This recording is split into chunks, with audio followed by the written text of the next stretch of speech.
Back in college, I ended up taking an elective related to radio, television, and film. I forget the exact name of the class, but we had to narrate various written pieces of work, including short stories, newspaper articles, and even advertisements. This class wasn't too much work, honestly, but a week before the final project was due, which required a substantial amount of narration, the mic I was using broke. It was one of those cheap USB mics I'd picked up from a discount store, nothing fancy, but it did the job until it didn't. One night, while practicing a script in my dorm room, the audio just cut out mid-sentence. I fiddled with the cable, restarted my laptop, but nothing. Static hissed through my headphones like a dying breath, and then silence. I cursed under my breath, dead as a doornail. With the deadline looming, I couldn't afford to buy a new one right away, so I posted in the class group chat, hoping someone had a spare. Most people ignored it, but then I got a DM from this guy named Alex, a quiet kid who sat in the back row and never really spoke up. "I've got an old condenser mic you can borrow," he wrote. "It's vintage, from the 70s or something. It works fine, it's just a bit dusty."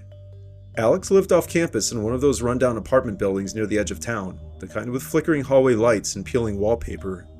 I drove over the next evening, the sun dipping low, casting long shadows across the cracked parking lot. Alex met me at the door, looking even paler than usual, like he hadn't slept in days. He handed me a battered black case without much small talk. "Just bring it back after you're done," he muttered, avoiding eye contact. "And don't listen too closely to the background noise." I laughed it off as a joke, thanked him, and headed back to my dorm. That night, I set it up on my desk. It was a heavy silver thing with a retro grill that looked like it belonged in an old radio station. I plugged it in via an adapter, tested the levels, and it worked perfectly. It was crystal clear, almost too good for something that old. The final project was a 10-minute narration of a horror story we'd written ourselves. Mine was about a guy who hears whispers in his walls. Nothing original, but it fit the bill. I started recording around midnight, the dorm quiet except for the occasional creak of the building settling. My voice echoed back through the headphones, smooth and professional. But as I hit the 5-minute mark, something odd crept in, a faint murmur beneath my words, like someone mumbling in the distance. I paused the recording and replayed it. There it was, right after I said, "The shadows seem to breathe." A low voice whispered, "Help me." My heart skipped. Had I imagined it? Maybe it was feedback or interference from the old mic. Eventually I shook it off, deleted that take, and started over. This time I powered through to the end without stopping. Satisfied, I saved the file and went to bed, the mic still plugged in on my desk. That night, I dreamed of static, endless white noise filling a dark room, and in it, shapes forming, faces pressing against the grill of the mic, mouths opening in silent screams. I woke up sweating, the clock reading 3:17 a.m. My laptop was still on, the recording software open. Weird, I thought I'd shut it down. I hit play on the file to check my work, and at first it was fine. My narration flowed as planned. But toward the end, the whispers returned, clear this time. "She's coming. She's always coming." It wasn't my voice. Instead, it was a woman's, hoarse and desperate, layered under mine like a ghost track. I ripped off the headphones, my skin crawling. Had Alex pranked me somehow? Some hidden audio file embedded in the mic? It was far-fetched, but I decided to text him. "Dude, what's up with this mic? It's picking up weird voices." There was no response. I waited a few minutes, then tried calling, but it went straight to voicemail. The next day in class, Alex wasn't there. The professor mentioned he dropped out suddenly, no explanation. I pushed through the unease and decided to finish editing at the campus media lab, but when I plugged the mic in there, the same thing happened. Whispers bled into every recording, growing louder and more insistent. "Turn it off before she hears you." I started researching the mic's model online, an obscure brand from a defunct company that went bankrupt after a studio fire in 1978. Rumors in old forums claimed it was cursed, that a voice actress had died during a session, her screams captured forever in the equipment. That couldn't be real, I told myself. It had to be urban legend stuff. But that night, back in my dorm, I couldn't sleep. The mic sat there, unplugged now, but I swore I heard faint humming from it, like it was alive somehow. Around 2 a.m., my laptop dinged. A new audio file had appeared in my recordings folder, timestamped minutes ago. I hadn't touched anything. I knew I hadn't. Heart pounding, I played it. Static crackled, and then the woman's voice came in, clear as day. "You borrowed me, now she borrows you." Footsteps echoed in the background, slow and deliberate, getting closer. I glanced at my door, locked. But then a knock. It was soft at first, then became insistent. I froze, staring at the mic. The knocking stopped, replaced by scratching like nails on wood. I grabbed the mic, yanked it from the desk, and hurled it into the trash bin outside my building. The next morning, I bought a new one and redid the entire project, barely scraping by with a C. Alex never came back to school, and when I drove by his apartment weeks later, it was empty, with a for rent sign in the window. Sometimes, late at night, when I'm editing audio for work, I switch majors after that. I still hear it. It's a faint whisper in the background noise, no matter what equipment I use.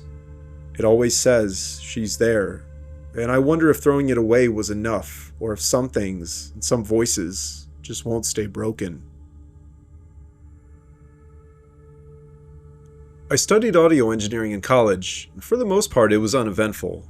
However, something truly bizarre happened right at the beginning of my freshman year, something I still can't entirely explain.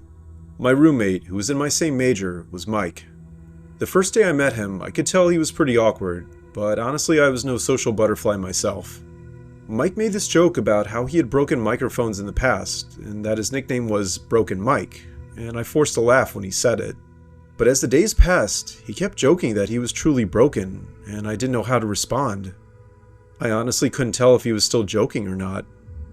We shared a cramped dorm room on the third floor of an old building, the kind with thin walls where you could hear every footstep from the hall. Mike was always tinkering with gear, old mixers, cables, and mics he'd scavenged from thrift stores or campus surplus sales. He'd sit at his desk late into the night, headphones on, mumbling to himself while soldering components. I figured it was just passion for the major, but his eyes had this vacant stare sometimes, like he was listening to something far away. About 2 weeks in, we got our first major assignment, record and edit a simple podcast episode on any topic. Mike suggested we collaborate to save time, and I was down.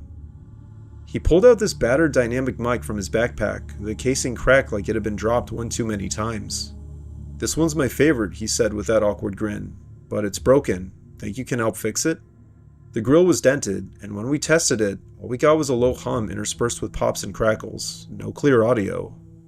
We spent that evening troubleshooting. I checked the wiring while Mike handled the software side. Around midnight, we finally got a signal.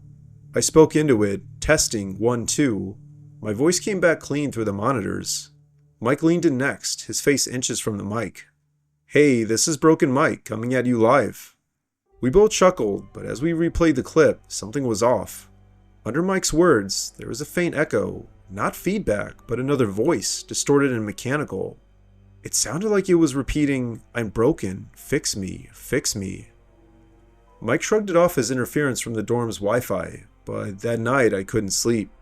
The mic was still plugged in on his desk, and I swore I heard faint static from it, even though the computer was off. The next morning, Mike was gone before I woke up, which was unusual for him. As I had the room to myself, I decided to test the mic alone for my part of the project.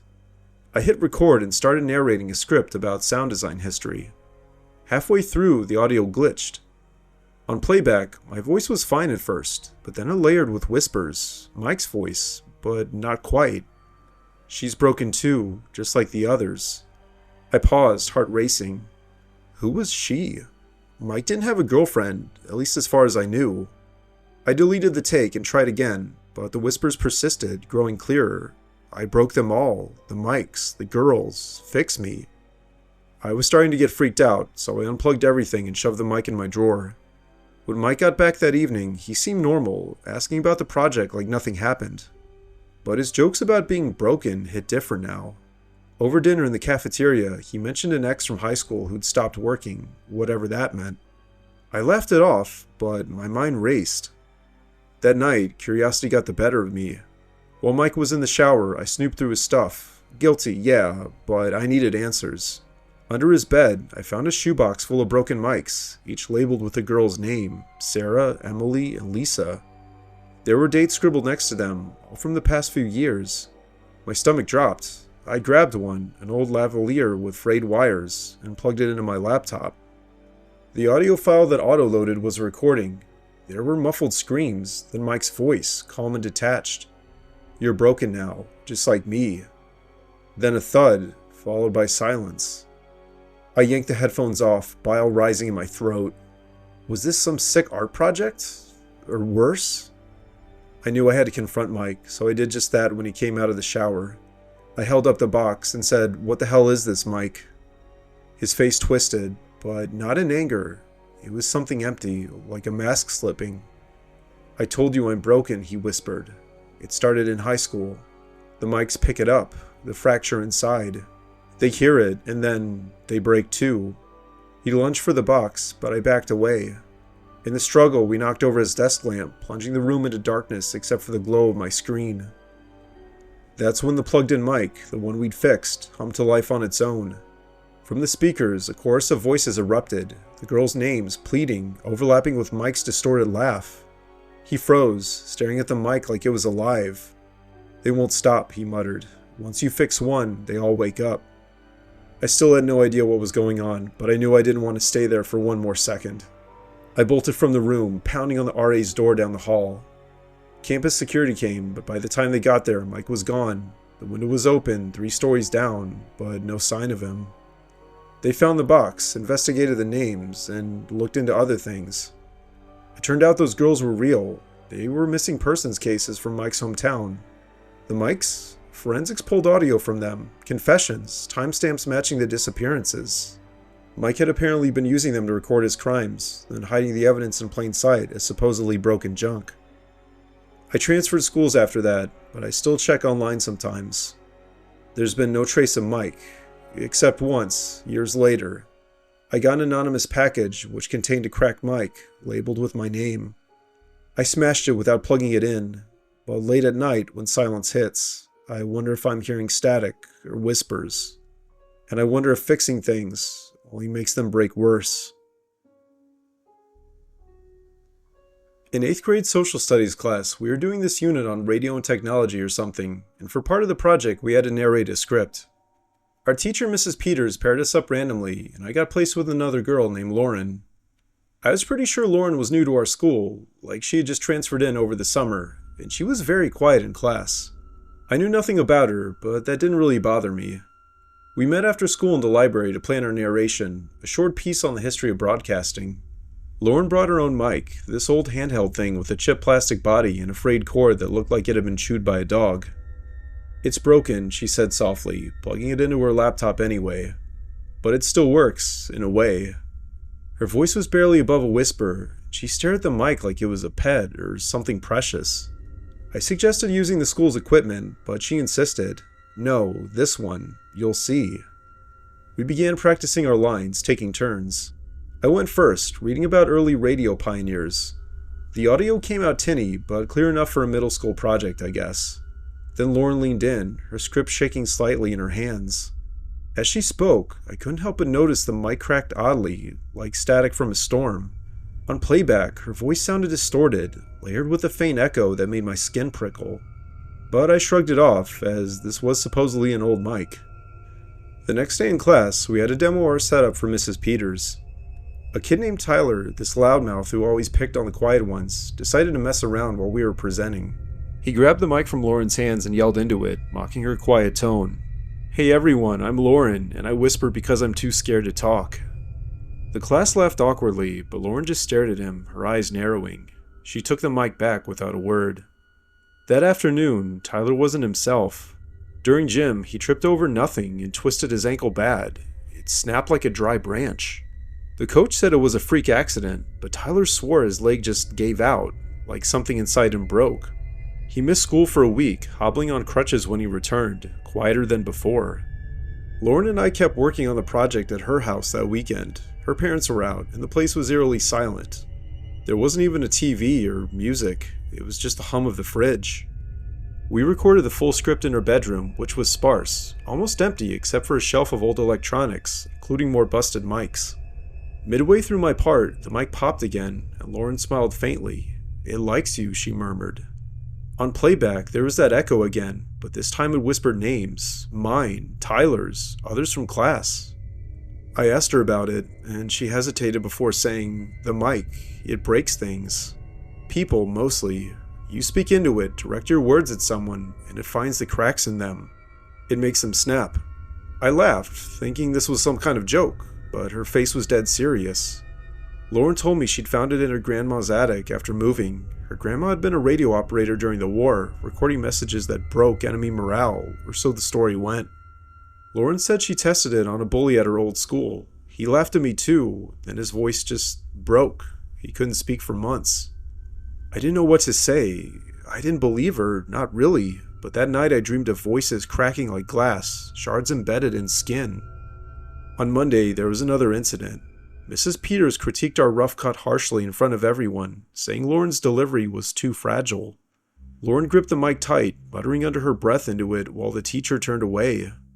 By lunch, Mrs. Peters was clutching her throat, coughing uncontrollably. They rushed her to the hospital. It turned out to be a fractured larynx, the rumor went. There was no explanation for it. It apparently just broke during class. This is when panic began to set in that something was really wrong. I decided to confront Lauren after school, demanding she get rid of the mic. Lauren shook her head. It's already tuned to you now. We shared it. That evening, alone in my room, I felt off, my thoughts fracturing, memories slipping like broken records. I called Lauren, yelling into my phone, but she just whispered back, "See, you're breaking too." The project deadline came, and Lauren submitted our narration alone.